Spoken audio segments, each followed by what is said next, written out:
Bharatiya Janata party पूरा झूठ फैलाने में माहिर है। उन्हें केवल जो आता है वो आरएसएस की पाठशाला से निकले हुए हैं, सब उसी मुद्दे पे प्रदेश को भटकाना चाहते हैं। फिर से उनके ऊपर जो है प्रशासन द्वारा बर्बरतापूर्वक लाठीचार्ज किया गया, उनको मारा गया, पीटा गया, उनके ऊपर मुकदमे लिखे गए। प्रतापगढ़ की पट्टी विधानसभा से राम सिंह पटेल जो सपा के उम्मीदवार हैं वो मौजूद हैं। उनसे हम बात करेंगे कि इस बार के चुनाव में उनके क्या मुद्दे रहे हैं और पिछली जो सरकार रही उसने उसके कार्यकाल को किस तरीके से देख रहे हैं, इस बारे में उनसे सवाल करेंगे। सर, आपके क्या मुद्दे हैं इस चुनाव में?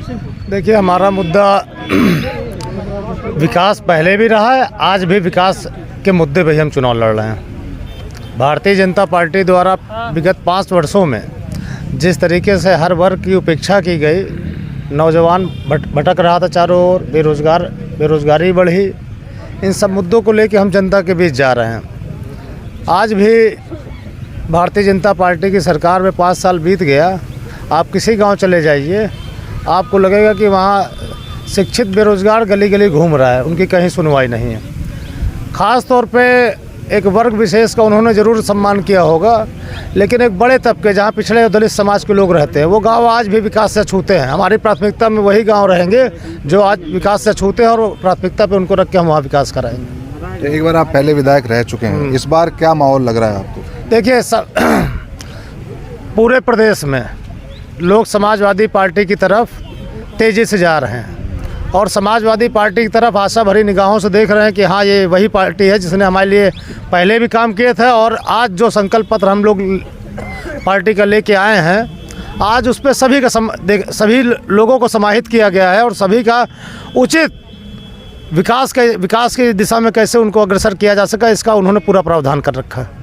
सरकार तो ये कह रही है कि हमने युवाओं को रोजगार दिया है, पोस्टर बैनर होर्डिंग्स लगवाए हैं, 4.5 लाख रोजगार दिए। देखिए, भारतीय जनता पार्टी पूरा झूठ फैलाने में माहिर है। अगर आपने इतना ही विकास किया है और युवाओं को रोजगार दिया है, तो आप क्यों नहीं विकास के मुद्दे पर चुनाव लड़ रहे हैं?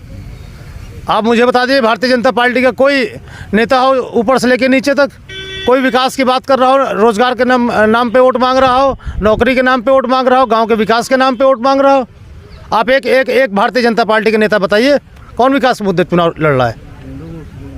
उन्हें केवल जो आता है वो आरएसएस की पाठशाला से निकले हुए हैं, सब उसी मुद्दे पे प्रदेश को भटकाना चाहते हैं। फिर से सर, इलाहाबाद में जो छात्रों के साथ हुआ उसके बारे में क्या टेक है? इसे आप यही जान लीजिए, इलाहाबाद में छात्र अपने मांगों को लेकर थे, उनके ऊपर जो है प्रशासन द्वारा बर्बरतापूर्वक लाठीचार्ज किया गया, उनको मारा गया, पीटा गया, उनके ऊपर मुकदमे लिखे गए। तो ये भारतीय जनता पार्टी की देन है और किसकी देन है?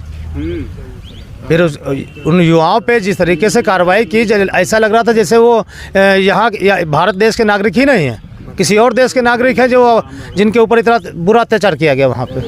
सरकार कह रही है कि हम राशन दे रहे हैं, गैस सिलेंडर फ्री दे रहे हैं। देखिए, ये भारतीय जनता पार्टी ये पिछड़े दलितों की दुश्मन है।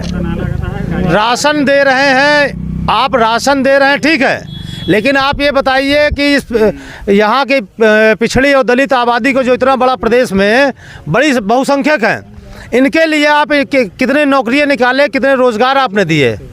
केवल अखबारों में बड़ा बड़ा विज्ञापन छाप देने से ज़मीन पे हकीकत कुछ और है, अखबारों में कुछ और है।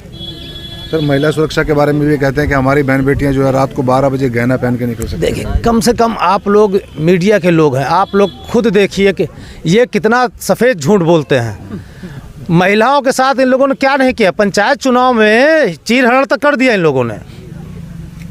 अभी बहुत दिन पहले की बात नहीं है, वो हाथरस की बेटी की दुर्गति सी भारतीय जनता पार्टी की सरकार की देन है। उसके शव को रात में जला दिया गया। ये किस मुंह से जो है महिलाओं के सशक्तिकरण और सम्मान की बात कर रहे हैं?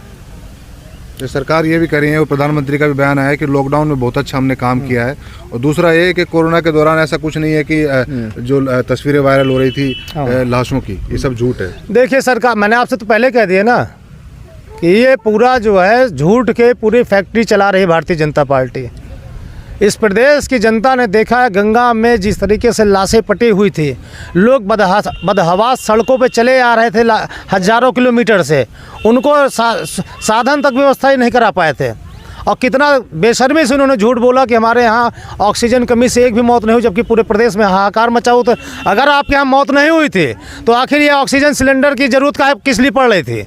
और किस लिए जो है ऑक्सीजन के लिए आपने रेल चलाई अलग से ऑक्सीजन सिलेंडर के लिए ही, और आप एक तरफ सफ़ेद झूठ बोल रहे हैं कि हमारे यहाँ बड़ी जो हमने व्यवस्था की थी बड़ा अच्छा किया। कोई और सरकार होती तो संभाल ही नहीं पाती। देखिए सरकार, देखिए कुछ नहीं, इन्होंने कुछ नहीं किया है, चाहे वो केंद्र की सरकार रही हो चाहे प्रदेश की सरकार रही हो।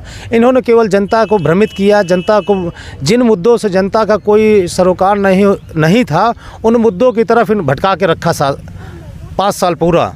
मैं तो आज भी कहता हूँ, हम लोग पिछला 2017 चुनाव भी विकास के मुद्दे पे लड़े थे और इस बार भी विकास के मुद्दे पे चुनाव लड़ रहे हैं। और हमारा चुनाव यहाँ का नौजवान लड़ रहा है, यहाँ की माताएं लड़ रही हैं, यहाँ की बहनें लड़ रही हैं, यहाँ के बुजुर्ग लड़ रहे हैं। आम जनमानस पट्टी विधानसभा में स्वयं अपना चुनाव लड़ रहा है। ये इस तरह का परिवर्तन मैं पहली बार देख रहा हूँ। सर, इस बार सपा पार्टी को जो यहाँ का वोटर है किन खास मुद्दों पर वोट कर रहा है, क्यों, क्या खास मुद्दे रहे? देखिए, यहाँ क्षेत्र से ही कैबिनेट मंत्री रहे मोती सिंह 5 साल, और इन्होंने जिस तरीके का अत्याचार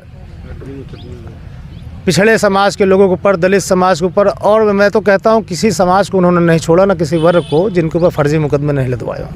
उससे आज आम जनमानस में भारी आक्रोश है, और वो सब लोकतंत्र में वोट के माध्यम से अपना अधिकार, अपना दायित्व जब पूरा करेंगे तो आपको 27 तारीख के बाद जब 10 तारीख को गिनती होगी तो आपको यहाँ परिवर्तन समझ में आ जाएगा कि लोगों में कितना आक्रोश है भारतीय जनता पार्टी। कह रहे हैं कि जो अपराधी प्रवृत्ति के लोग हैं उनको हमने जेल में डाला, इसलिए विपक्षी लोग तिलमिलाए हुए हैं। देखिए, आपराधिक प्रवृत्ति के लोग अगर ऐसा ही आपने जेल में डाला है तो इस प्रदेश में बहुत सारे लोग ऐसे हैं जिनकी सूची आज 5 साल हो गया है।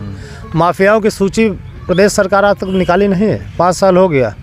किसी भी सरकार में हमेशा निकलती रही कि टॉप 10 माफिया कौन है, टॉप 10 गुंडा कौन है प्रदेश का, लेकिन भारतीय जनता पार्टी की सरकार में कोई नहीं निकला। कारण क्या है? अब ये कारण जो है वह भारतीय जनता पार्टी के लोग अच्छी तरीके से जानते हैं। चलो, आखिरी सवाल, अपर्णा जी को लेकर बहुत सारी बातें कही जा रही हैं कि उनके परिवार वाले उनको छोड़कर जा रहे हैं, तो कैसे साथ देगी जनता?